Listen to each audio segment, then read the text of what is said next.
At stake is whether we bequeath an Orwellian world designed for censorship and repression and control, or a world of emancipation, debate and learning, where technology threatens famine and disease, but not our freedoms. Have a smart TV? It could be spying on you. Just last month, Vizio agreed to pay $2 million in fines for smart TVs that were secretly sending the company information about customers. But that's really just the tip of the iceberg. British newspaper The Guardian recently listed the devices in your home that could potentially spy on you. These devices include Amazon's Echo, Google Home, networked video games like the Xbox Kinect, smart TVs, Facebook Live, laptop Skype cameras, home security cameras, baby monitors, and internet-connected appliances like Samsung's new Family Hub refrigerator that has web-connected cameras inside. Already using all kinds of messaging services that offer instant communication at minimal cost. And these same programs, platforms, could also be designed for real-time censorship of every conversation, with offending words automatically deleted. Indeed, in some countries, this happens today. Digital authoritarianism is not, alas, the stuff of dystopian fantasy, but of an emerging reality. Zuckerberg also talked about the recent removal of misleading content around COVID-19 and treatments. Dangerous, he said. We do prohibit content that will lead to imminent risk of harm. If you joined the crowd at Notting Hill Carnival this bank holiday weekend, you could be scanned, identified and tracked in real time, thanks to facial recognition. Sky News has learned that more than 20 million facial images are now held by the police, which could correspond to nearly a third of the UK population. They're constantly monitored by facial recognition cameras that are able to instantly put a face to a name.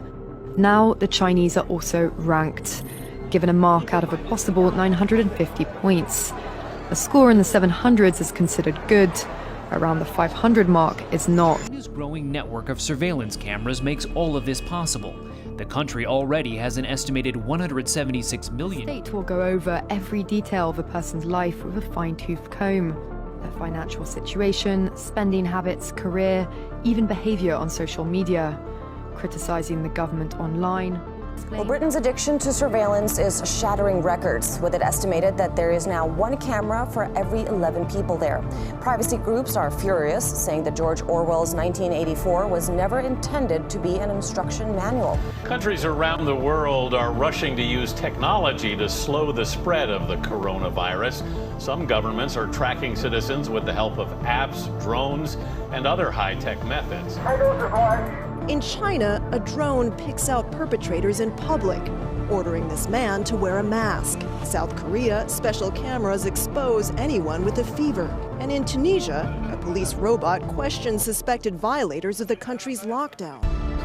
In the small town of Westport, Connecticut, a drone is scanning for COVID residents. Keep a safe distance of 6 feet from others.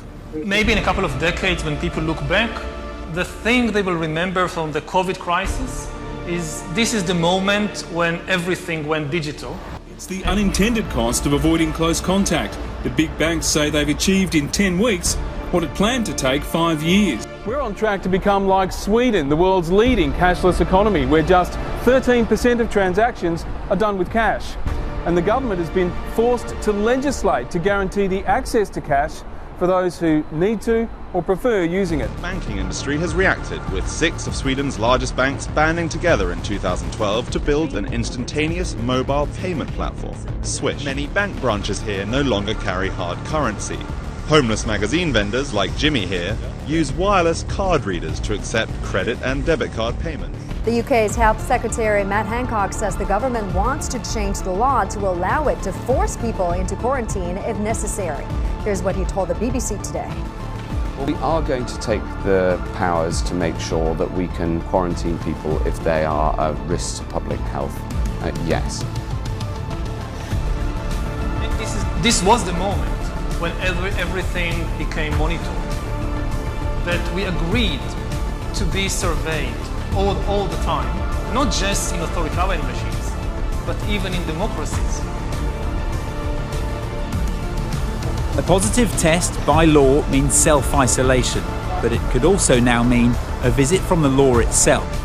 The government confirming that details of who's told to quarantine in England could now be shared with police. I'm arresting you for breach of COVID regulations. You do not have to say anything that may harm the defence. If you do not mention the question, something later on in court. Anything you do say may be given evidence. In September, the federal government posted a call for expressions of interest for contractors to supply, provide and manage quarantine isolation camps throughout every province and every territory in Canada. Where will these camps be built? How many people will be detained? For what reasons? For what reasons can people be kept in these isolation camps? And I'd like to have the Premier assure the people of Ontario. Member, take a seat. That all cases, confirmed cases, are to be managed in a quarantine facility. What do we do if someone refuses to be tested? Well, they can't now. If someone refuses in our facilities to be tested, they have to keep staying. You either get your tests done and make sure you're cleared, or we will keep you in a facility. This was the moment when surveillance started going under the skin. Because really we haven't seen anything yet.